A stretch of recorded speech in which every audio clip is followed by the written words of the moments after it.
What's up, ladies and gentlemen? Welcome back to the channel. Today, I'm rolling right along with my positional rankings for the 2025 NFL Draft. This is my second installment of this series.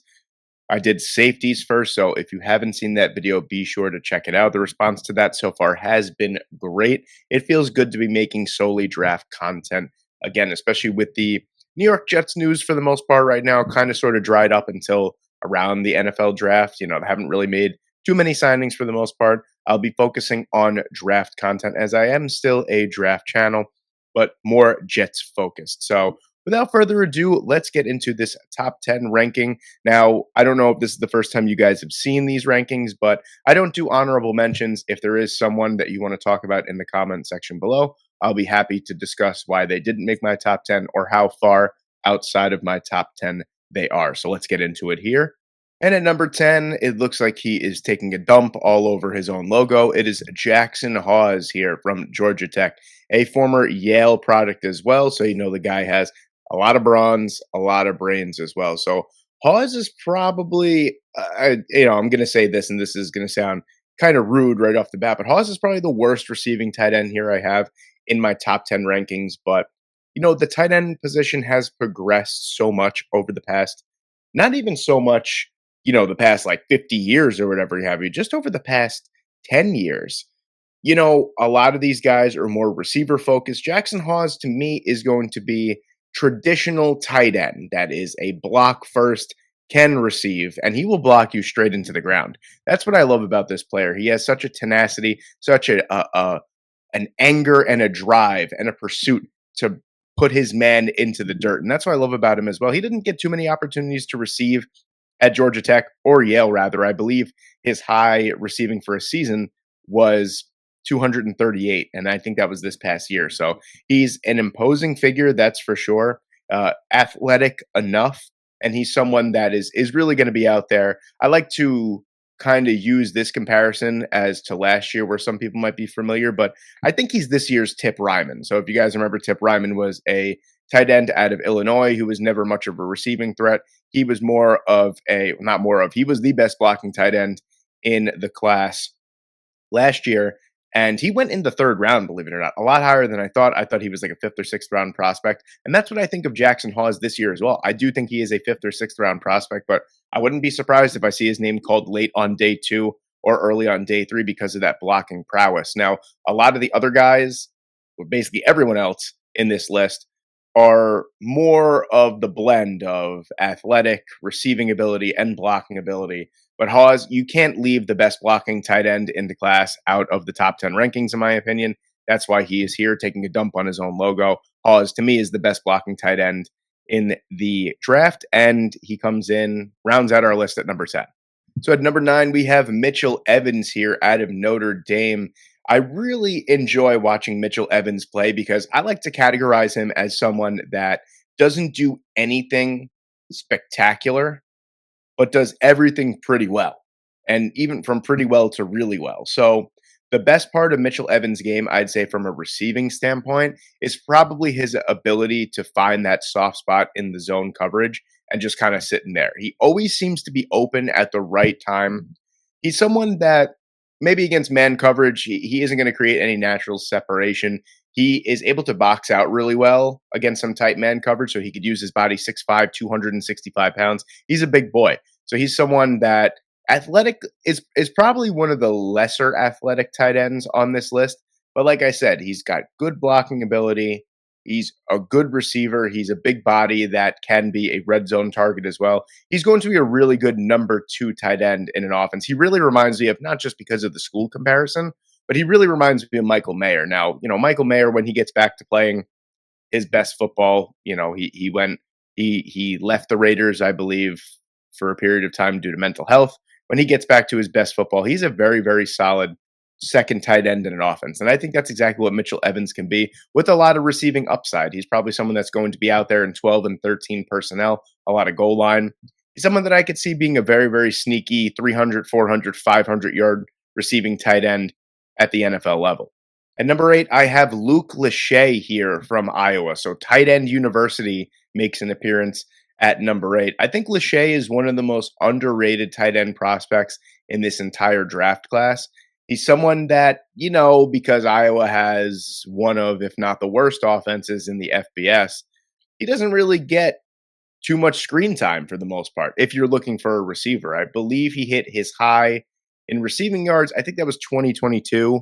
I think it was like 398 with about 6 scores, something around there. He missed basically all of the 2023 season with a significant ankle injury, right ankle, with a triangle injury. No, with a right ankle injury, he missed 11 games. And then this past year, he played in 12 of the 13 games the Iowa Hawkeyes played. And he had, I think, 281 receiving yards. But, in an Iowa offense, especially with a running back like Caleb Johnson, you're not really going to see too much on the passing side. But Lachey is someone that is a perfect combination of athleticism, receiving ability, and blocking ability. There are some clips where he is blocking players not only off the field, off the screen. You can't even see them. There's one play I specifically remember, I think it was against South Carolina, either in 2022 or this past year. I don't remember exactly when it was, but he blocked someone right off the screen. It was unbelievable. It was really a sight to see. And Lachey is someone that I think that if given the opportunity, he's going to be a day 3 sleeper that's going to be an immediate impact player in an NFL offense. I mean, he just is. He's an Iowa tight end. He's going to scream production regardless of where he's drafted. Look at George Kittle was drafted in the 5th round. Sam Laporta was drafted high in the 2nd round. Lachey is someone that I could see going in the 5th, 6th round that is going to have a starting role or at least on special teams from day one. And maybe a surprise to many, at number 7, I have Harold Fannin Jr. Now, if we're talking about pure blocking ability and pure athleticism, Harold Fannin Jr. is probably a top 3 or top 4 tight end in the class. But this is an overall ranking. We have to take everything into consideration. And I don't really understand the Harold Fannin Jr. discourse after the NFL Combine. He had like a mid-6 RAS score, and everyone just kind of fell off of the Harold Fannin Jr. bandwagon. And it doesn't make any sense to me because if you watch him play, if you watch his highlights, if you watch his game film, you could see that he is not the fastest or the most athletically gifted tight end out there. He's great. He's great in that big slot role, which is something that I believe that he's going to play at the NFL level, which is where we're going to see a lot of these smaller, more athletic build tight ends be that big slot. And I think that's exactly what Harold Fannin Jr. is going to excel at the next level. And honestly, there's going to be a team that finds themselves maybe late on day 2, early on day 3, that sees Harold Fannin Jr. and picks him up, and he is a dynamic weapon in their offense. And, a lot of people will say, oh, well, he's not a good blocker. He's good for nothing when it comes to blocking. That's not necessarily true. He wasn't asked to block a lot at Bowling Green, but when he did, he was more than capable of holding his own. So he's not a liability out there as a blocker. He can play a little bit of inline. He probably won't. It's probably a waste of his athletic ability and his just overall receiving prowess. But Harold Fannin Jr. is a player that I think is going to be a steal down the board. I really do. I mean, we went from talking about this guy being a legitimate top 40 prospect to now I don't even see him in the first 3 rounds of mock drafts. I think it's pretty unbelievable, to be quite honest with you. And I don't think that it's warranted. I think that whoever drafts him is going to get an absolute dog and probably an absolute steal at the position that they draft him in. At number 6, I have Elijah Arroyo here, and you want to talk about a dynamic big play receiving threat. That's exactly what you have in Elijah Arroyo here. So this was kind of I will go as far as even saying that number 6 and number 7 are interchangeable. I just think Arroyo offers more of that traditional tight end build and tight end upside right away, where I think Harold Fannin Jr. is going to be, like I said, that big slot. He's not going to play a lot of inline tight end. Arroyo is someone that is very raw when it comes to the blocking side of his game, but he did show massive signs of improvement as the season went along, which is very encouraging because, he went into the season not really being that great. He was always going to be a dynamic big play threat. He's just so naturally athletic, so naturally gifted. He's got a huge frame, big catch radius. You knew that if Cam Ward threw the ball remotely anywhere near him, he was going to make the catch and he was going to make a big play out of it. It was his blocking ability that, kind of lacked. But as the season went on, he steadily improved. And I think Arroyo is someone that you're drafting and he's still improving. And that's what a lot of teams look for as well, is you want someone with a high enough floor where you could justify the pick, but then a high enough ceiling where you can get some really good development out of them over the next couple of years. You don't want to take Arroyo. Most likely, I'd be very shocked if he fell outside of day two. But if you're taking a swing on a day two tight end, you don't want someone that's going to plateau at the college level. You want someone that's going to steadily improve as time goes on. I think that's exactly what Elijah Arroyo is unlocking here. He really made a name for himself at the Senior Bowl. He's getting a lot better in areas that he needed to improve on. And I think any team that drafts him right away is getting a dynamic receiving tight end, but with the possibility to blossom into a top 10 overall well-rounded tight end. At number 5, you have Gunnar Helm, and Helm is one of now. It's funny because the 10 through 6 is more of those guys that have great athletic upside and are some of them are pretty decent blockers. Now we're getting into the complete packages of the tight ends, or at least in my opinion, of the class. I think Gunnar Helm is someone that is the absolute complete package. Don't let the 4.62 RAS score fool you. He was dealing with an ankle injury during his drills and during his 40-yard dash, so it really, really tanked his RAS score. But he is uber athletic. See, a lot of people, which really bothers me, and let me know if this bothers you in the comment section below. A lot of people are quick to go on Math Bomb's Twitter account and see the RAS score and go, oh, well, this guy is falling starkly down my board because of his RAS score. But they'll never bother to watch the film. And Gunnar Helm is someone that obviously when you watch the film, he's hurdling defenders, he's breaking tackles, he's beating guys over the top, he's blocking people into the ground.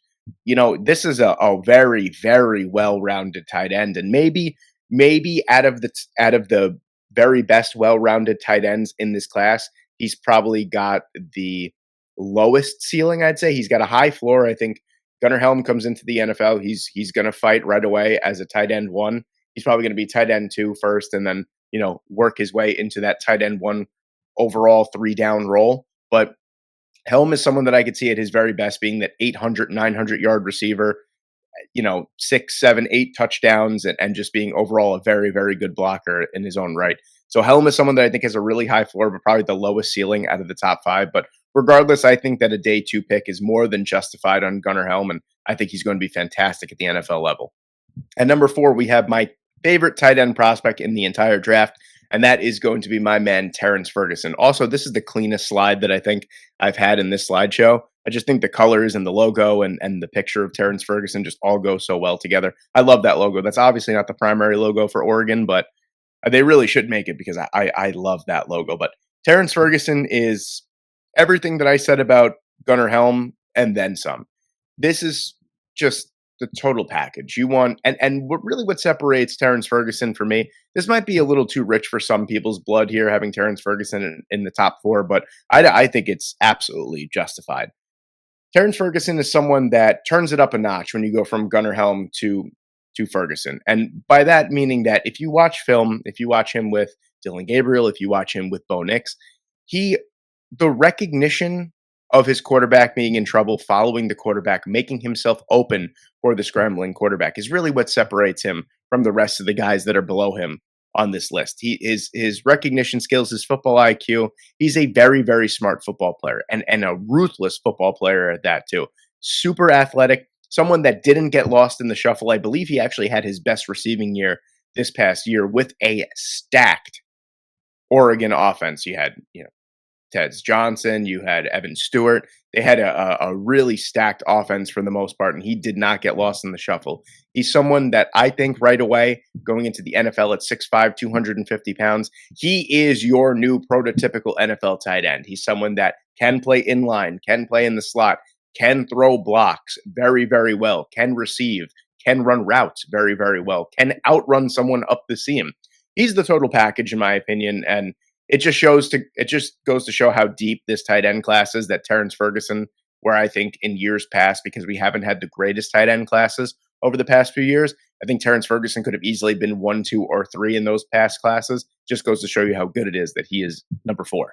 And breaking into our top 3, here we have Mason Taylor. This was a super tough choice for me for the top 3. I was going to have Mason Taylor at 4 and slide Terrence Ferguson in, but Mason Taylor, man, is just so good, so well-rounded. I know I haven't used that term quite a bit, but we're just getting more polished as we go up the rankings here. I don't want to spend too much time on Mason Taylor because basically everything I said about Terrence Ferguson, you amplify that, and that's Mason Taylor. But just so polished, so smooth in his route running, so clean with his technique when it comes to blocking.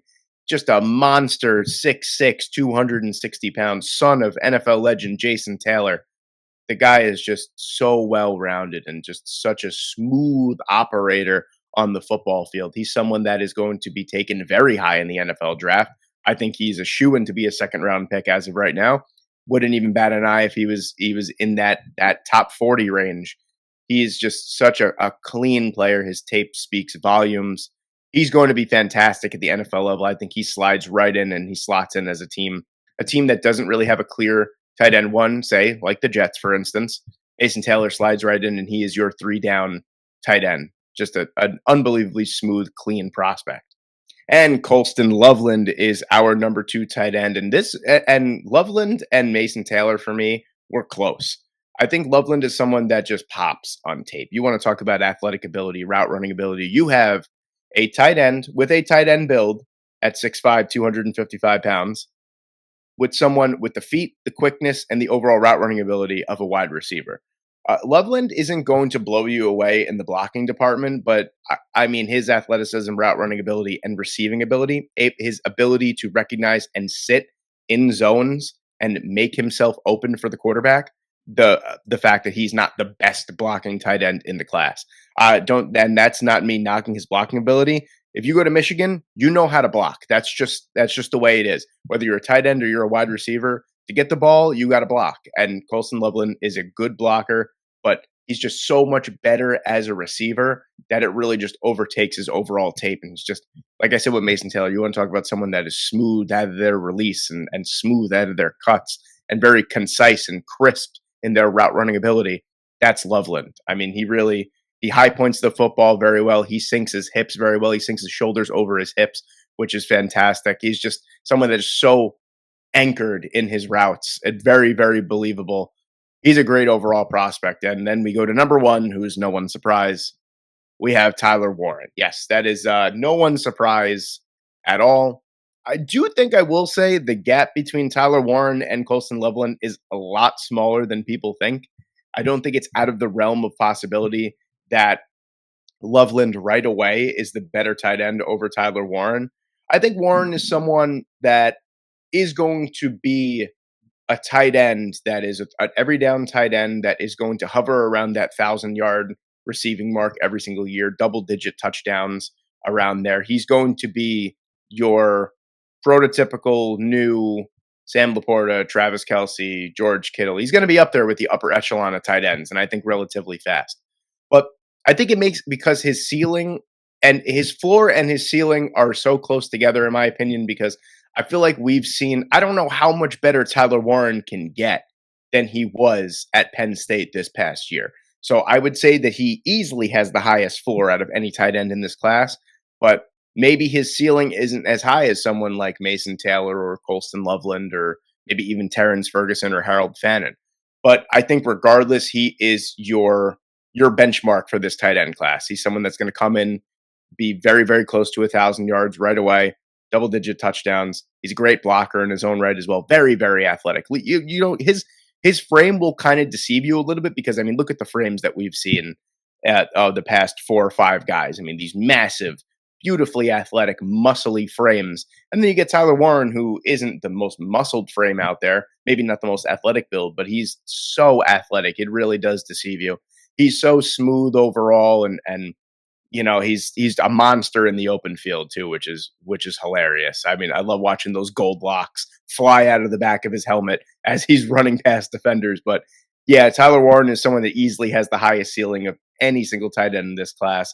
I think his skills will translate the quickest to success in the NFL. So, like what I said before, maybe he won't be receiving like how Colston Loveland, because Loveland's probably going to be playing more big slot, whereas Tyler Warren is going to be an extension of your offensive line. He's going to play in 12 personnel. He's going to play in 13 personnel, whereas Colston Loveland might not be so believable in line. Tyler Warren is someone that is just so completely well-rounded, and he really is the cream of the crop of this draft class. So there you have it, ladies and gentlemen. There's my top 10 tight ends for the 2025 NFL draft class. Like I said at the beginning of the video, let me know if I left anyone out. I'll be happy to talk about those prospects in the comments section as well. Thank you so much for watching today. I hope you enjoyed. Please subscribe if you haven't,